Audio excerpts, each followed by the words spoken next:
Thank you very much, everybody. Please, please. A lot of very brave people in this room. I have to start off by saying that, and I'm truly thrilled to welcome back all of you folks to the White House. 33 recipients, our nation's highest military award, the Congressional Medal of Honor. You know, now they say the Medal of Honor. Am I wrong in saying that it just sounds better when you say the Congressional Medal of Honor? Somehow it's just a very special thing, a very special group of people. Nearly half of the nation's 72 living recipients are here with us tonight. So you have 72 total recipients living, and we have half tonight, and I feel I know you. Most of you I've met, right? More than once. Each of you went above and beyond the call of duty. Each of you risked life and limb without a thought for your own safety. Each of you has made a lasting mark upon the history of our great nation. The Congressional Medal of Honor is the supreme symbol of American courage. It is the ultimate tribute to American valor. You are the strongest, the bravest, and the finest among us. See, my ego's not that big. I admit it. I admit it. Okay, right, General? I admit it. It's true. And we thank God that you were there in America's hour of need. We will all honor Medal of Honor winners and recipients, and will always do that. And to be here tonight with you is very, very special. I want to thank you all for coming to the White House. We have some tremendous people that are paying great respect to you in this room. Other than our Medal of Honor winners, we have some tremendous people, highly respected, and they all wanted to be here. So I'd like to ask, if I might, for the winners of the Congressional Medal of Honor to please stand. Thank you.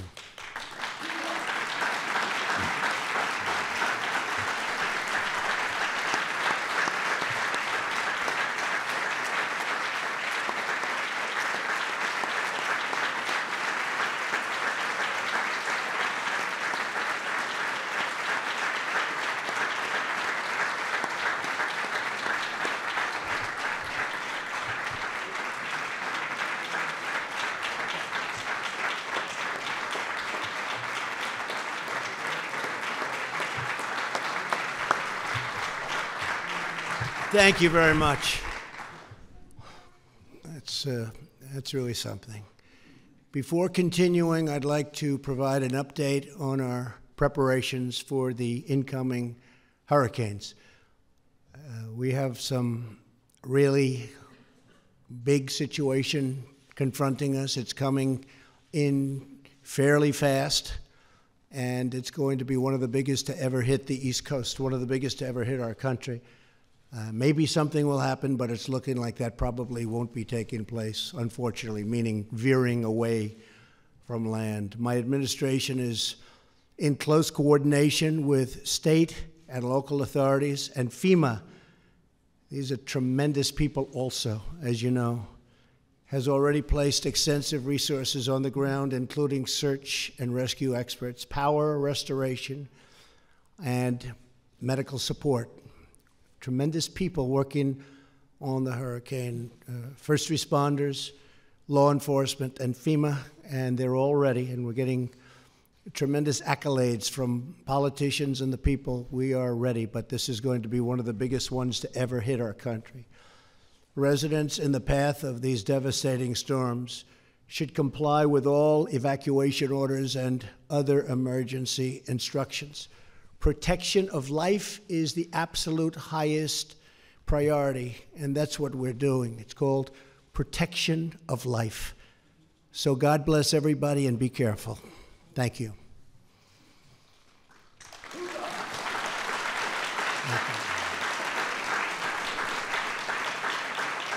For tonight's Medal of Honor reception, we're also joined by members of my cabinet, Secretaries Steve Mnuchin.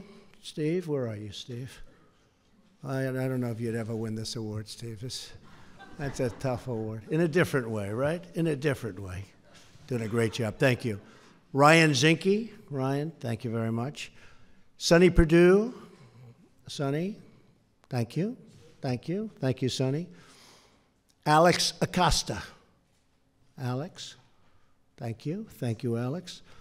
Ben Carson. Thank you, Ben. Thank you. Elaine Chow. How's transportation doing? Good? I think so. Robert Wilkie. Doing a great job. For the VA, we're doing a great job. We have choice and we have accountability, things that nobody ever thought you'd see. They worked 46, 47 years on trying to get Veterans Choice, and we now have Veterans Choice, and we have accountability. They don't do the job, boom, you're fired. We want that for our veterans, right? Right? And a man who's really doing a fantastic job, Acting Administrator Andrew Wheeler. Thank you. Thank you, Andrew. Thank you, Andrew. Appreciate it. We're grateful to the distinguished military leaders in attendance, including Secretary of the Navy, Richard Spencer. Thank you. Thank you. Thank you. Thank you, Richard. Secretary of the Air Force, Heather Wilson. Thank you. Thank you, Heather. And Vice Chairman of the Joint Chiefs of Staff, General Paul Selva. Thank you, Paul. Thank you very much. And one of my favorite members of the Joint Chief. Stand up, you two. What a job. Two of you. Come on, stand up. Right? Great. Thank you both. Thank you. Thank you. Thank you, Paul. I also want to thank Representative Mo Brooks for joining us tonight. Great gentleman, wherever you are, Mo.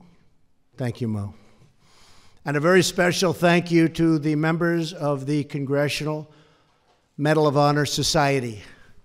Tonight we're privileged to be in the company of America's greatest heroes. Joining us this evening are three extraordinary Americans who I had the privilege of presenting the Medal of Honor to: Jim McClellan, Mike Rose, and Britt Slabinski. Please stand up, please. Please, thank you. Thank you, fellas. Proud of you.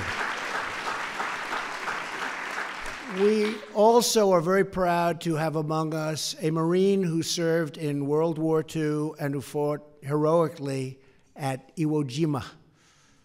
In just a few weeks, he will celebrate his 95th birthday. He's a friend of mine. I've gotten to know him.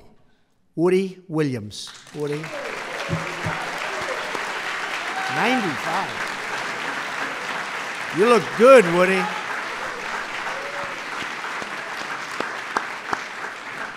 You look good. Another friend of mine, General John Kelly and his incredible wife, Karen. They're here someplace.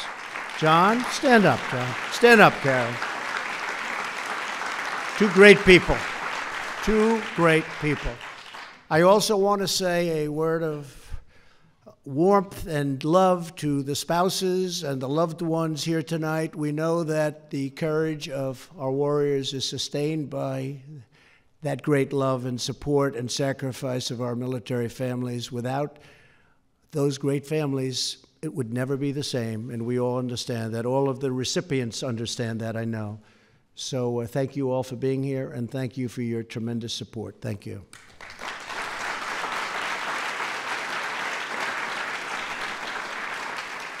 The Congressional Medal of Honor recipients here with us tonight come with and from cities and towns all across our nation, and they fought for America in fields of battle all across the world. In Vietnam, Bruce Crandall flew a helicopter full speed ahead, straight into enemy fire, and it was a lot of fire from what I understand, Bruce. Not once, not twice, but 22 times. Bruce, you can have that job, okay? Where's Bruce? Bruce. Thank you, Bruce. 22 times.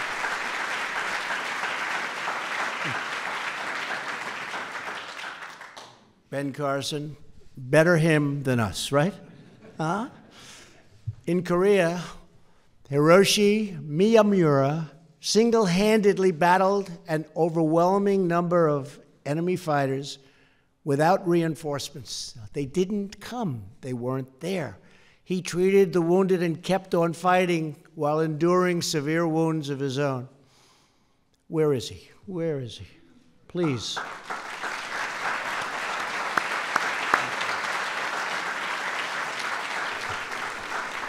In Afghanistan, Ed Byers rescued a hostage from terrorists, tackled a guard in hand-to-hand combat, and shielded the hostage from enemy rounds.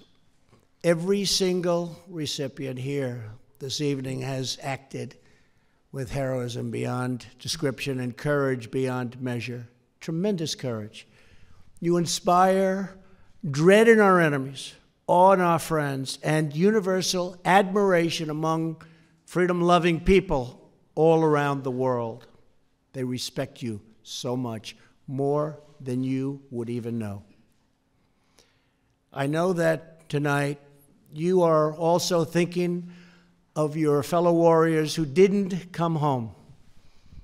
Many, many warriors did not come home. We forever remember and eternally honor America's fallen heroes. The warriors with us today continue to give of themselves long after leaving active service. One of them is Sammy Davis. I know Sammy Davis, but it's a different Sammy Davis. Good name. Where's Sammy? Sammy.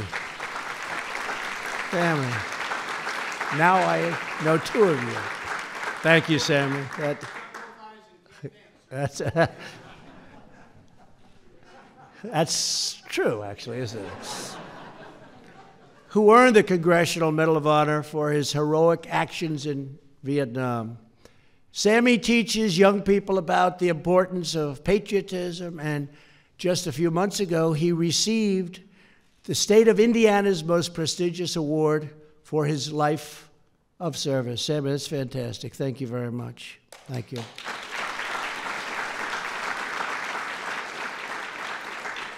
Also with us is Ronald Rosser, who fought in Korea and then became a police chief, a construction foreman, and a history teacher.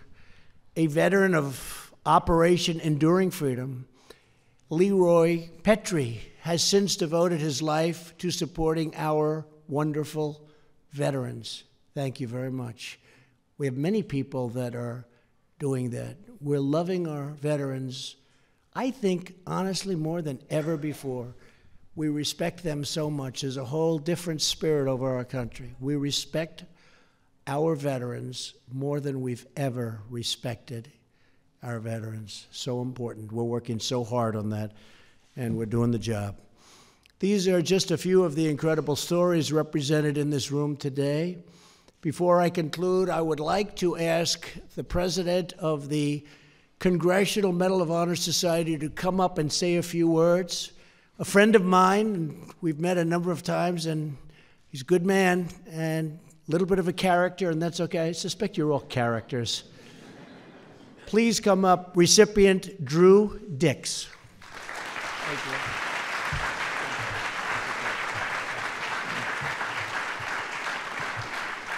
Thank you, President Trump, for two things. One is honoring us with this invitation to the White House. You know, in January next year, it's been 50 years since I was in the East Room, and I don't remember much about that. It was much of a fog in my mind because of the circumstances. But I want to tell you that on behalf of the 32 other recipients here, we're very honored to be here. But that honor pales in comparison to the honor that we have and the responsibility that we share for representing all of our veterans and service members that perform deeds far greater than ours. But witnesses just aren't available. And for that, I want to say that we carry that around the country. We do what we can to spread the character and the examples of recipients to our youth. And we're just starting a new program on our outreach, and we help to coordinate efforts between all the efforts to coordinate the efforts against preventing the suicides. It's a tremendous problem in our country. So the society has taken this on. And I can't think of a better way to start a convention as right here from the White House and going over to Annapolis. So if we're all about, and if we're all about tradition, tradition starts here, and for the Navy folks, we're really proud to spend a week with the midshipmen over there. And thank you, sir, for all you do. Thank you, Drew, very much. Thank you very much. Thank you, Drew. The heroes in this room embody the highest ideals of our nation. Your actions demonstrate the unmatched nobility and dignity of the American warrior. And that's what you are. You're warriors, great warriors. You inspire in each of us the greatest sense of patriotism and purpose and pride. We pledge to honor your service by supporting, and when I say support, I mean always supporting the incredible men and women of the United States military. We will always remain faithful to the heroes of the American Armed Forces. We will forever remain loyal to our beloved veterans, and we will always defend our country, our Constitution, our values, our families, our freedom, our people, and we will always defend our great American flag. Thank you, God bless you, and God bless America. Thank you, thank you.